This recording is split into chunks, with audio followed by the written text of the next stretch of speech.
What if the biggest leadership problem in our world right now is not a lack of talent, intelligence, or opportunity? What if the real issue is that people are exhausted by disconnected leadership? See, people are tired of image without integrity, titles without relationships, platforms without purpose, and noise without compassion.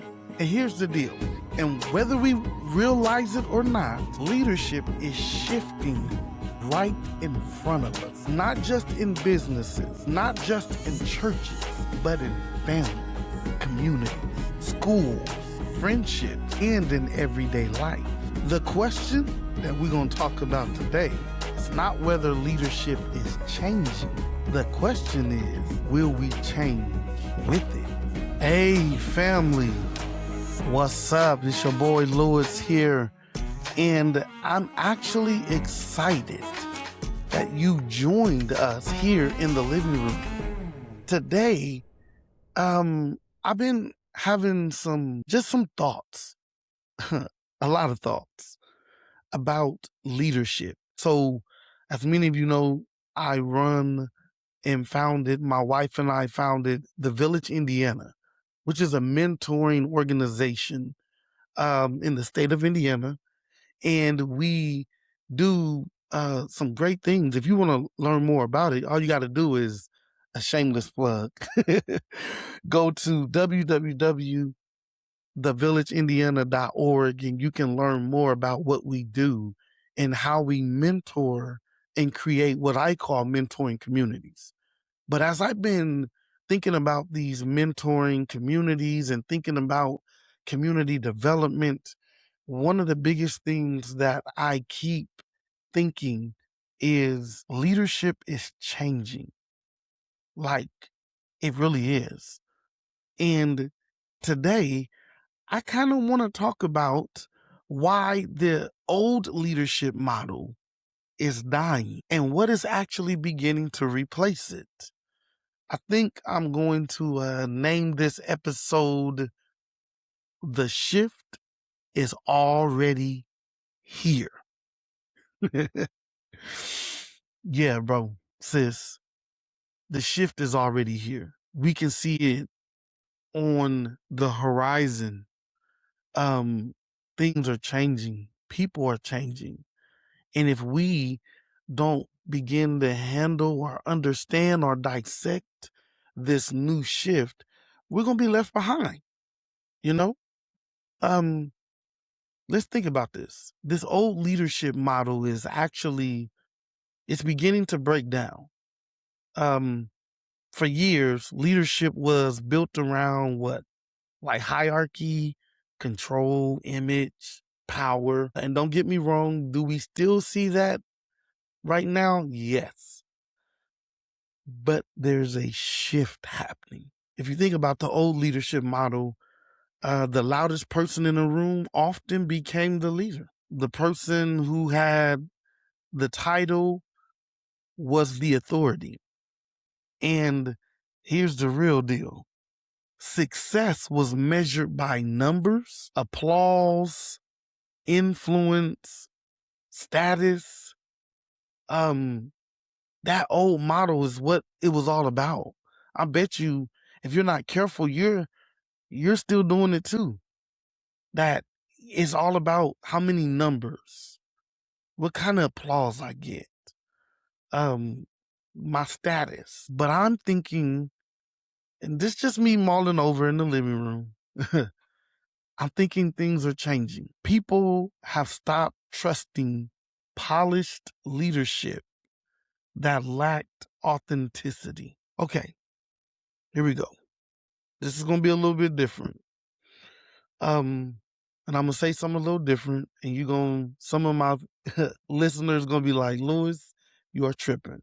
I'm not saying that I agree with this person that I'm about to talk about, but I am telling you, we got to look at it for what it is. Our wonderful president, and I say that sarcastically, President Donald Trump. Let's contrast him with the other presidents that we have saw, and you will see the leadership of the old model changing. Whatever we say about our president now, he has a lot of flaws, but here's the deal. He is very much so leaning into those flaws. And it is funny that his authenticity is what resonates with a lot of people. That at least you know what he is. You know what he gonna be. You know how it's going to operate. You know he gonna say something crazy. But it's something about the authenticity of the rawness of the man, of this president, that people, for whatever reason, are somewhat attracted to. But here's the deal. I was doing some research from the Barna Group, and this research shows that younger generations increasingly value authenticity, transparency, mentorship, emotional honesty over charisma and image-driven leadership. I want you to think about that. That this younger generation that's coming is that they're screaming for something that is real. Just give me something real and raw. Make me feel it. And it's crazy because if we're not careful, we think that we have to be perfect in order for people to follow us. But what if I were to tell you that's not what the numbers are saying? Yes, people, we do need to make sure that we're wise in our transparency. But people want to know, when you're going through something, holler at your boy and let me know so I don't think I'm the only one that's messing up. See, people are no longer impressed by leaders who only know how to perform. This is real. And this shift is happening right now. They want leaders who are real. And honestly, be real with me. Many people are exhausted from trying to follow leaders who look successful publicly, but are disconnected privately. We want something different. And so as I've been thinking about this, and I've been thinking about bringing this to my audience, my people, my community, if we're going to truly affect this younger generation in our communities, we're going to have to begin to let the old leadership model go away. This hierarchy, this top down, this thing that we believe people should follow us because we got a title. I'm sorry. They don't. They don't care, and they're not trying to hear none of that.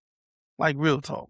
Like, whatever. Because what they wanting is something deeper. And here's what I think that they need. Here's what I think they want. Relationship. Like, seriously. Relationships matter more than ever now. In the midst of a social media age that was supposed to bring us closer, the reality is we're more disconnected. And most of our relationships are more superficial. And it is hard for us to have close, connected, deeper relationships with people. I did some more research. And according to the Gallup Workplace Research, people thrive in environments where leaders genuinely care about them personally, not just professionally. Let that sink in. People really want to know, do you care about me or what I just can do for you? See, we are in an age that it seems like everything and everyone is a commodity. Like, seriously, everything and everyone is a commodity. Everyone is something that we can buy or someone that can get us to the next level. We're always trying to get there. And very rarely do you find people who simply just care about you. And we wonder why we can't connect to this generation, this younger generation. And I'm not just talking about the youth, I'm talking about this generation's parents, because even their parents are younger and they want genuine relationship. But why don't we do well with relationship? I can tell you, it's muddy, it's murky, and it's time consuming. And we don't like that. We want everything to be crystal clear, connected, and let's just keep going. But relationships don't work like that. See, this leadership that I'm talking about now, it's no longer just about managing productivity. This leadership that I'm talking about is getting into relationship with people, and it's about helping them to develop. That I can't help you develop if I don't get to know who you are beyond the surface level of what you do at my job, or what you do, what I see from afar. I can't help you develop like that. We gotta actually slow down and have old school relationships. I know that sounds like real crazy. Like, I remember when I was younger, me and my friends were so cool because we spent most of our days, especially on Saturdays, outside playing ball, walking the neighborhood. We was chilling, getting to know one another. We didn't even know that like we just this was just normal.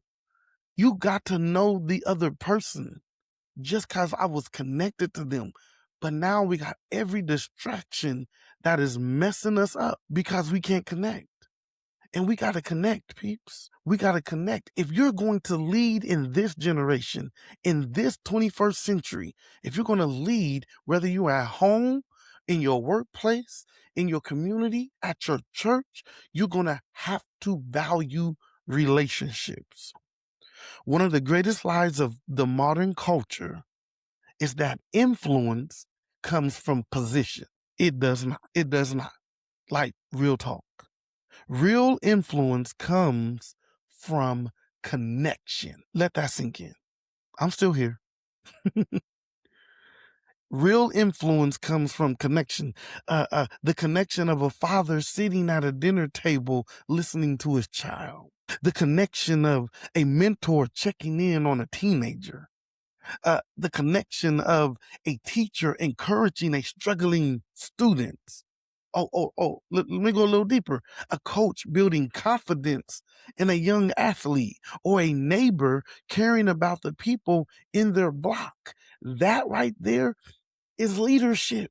That's leadership. And when we begin to lead like that, you will start seeing that, oh my God, I have more influence. And if I got more influence, I can make change happen in my community.